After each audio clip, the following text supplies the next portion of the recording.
ఎన్నికల సమయంలో ఎన్డీఏ కూటమి ప్రభుత్వం ఏర్పరిచిన వెంటనే పంచాయతీరాజ్ వ్యవస్థని బలోపేతం చేస్తాం. ప్రభుత్వ పనితీరులో పారదర్శకత, జవాబుదారీతనం తీసుకొస్తామని మాట ఇచ్చాం.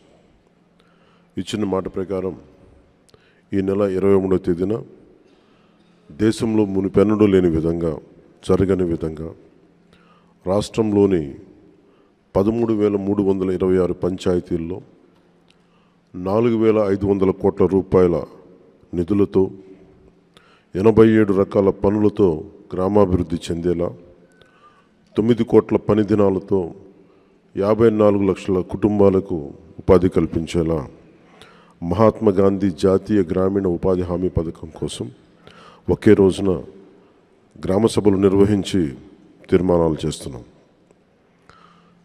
దేశంలోనే పంచాయతీ వ్యవస్థను ప్రవేశపెట్టిన రెండో రాష్ట్రం మనదే. 73వ రాజ్యాంగ సవరణ ద్వారా పంచాయతీలకు రాజ్యాంగ ప్రతిపత్తి కల్పించి 3 దశాబ్దాలు దాటింది. ఇప్పుడు రెండో తరం సంస్కరణలతో పంచాయతీ మలిదశ విప్లవం మన ఆంధ్ర రాష్ట్రం నుంచే మొదలు పెడుతున్నాం. గత 3 దశాబ్దాలుగా ప్రతి స్వాతంత్ర దినోత్సవానికి, గణతంత్ర దినోత్సవ వేడుకలకు మైనర్, మేజర్ పంచాయతీలకు నామమాత్రంగా 100 రూపాయలు, 200 రూపాయలు మాత్రమే ఇస్తూ వచ్చారు. మనం తీసుకొస్తున్న పంచాయతీ సంస్కరణలో భాగంగా 100 రూపాయలను 10,000 రూపాయలు, 250 రూపాయలను 25,000కు పెంచి మా ఎన్డీఏ ప్రభుత్వం చిత్తశుద్ధిని చూపాం. ఆ సంస్కరణలు కొనసాగింపుగా గ్రామ సభలు నిర్వహిస్తున్నాం. గ్రామ సభ అంటే ఒక 10 మంది చేరడం కాదు, గ్రామాభివృద్ధికి బాధ్యత తీసుకోవటం, మన గ్రామాన్ని మనమే పరిపాలించుకోవడం.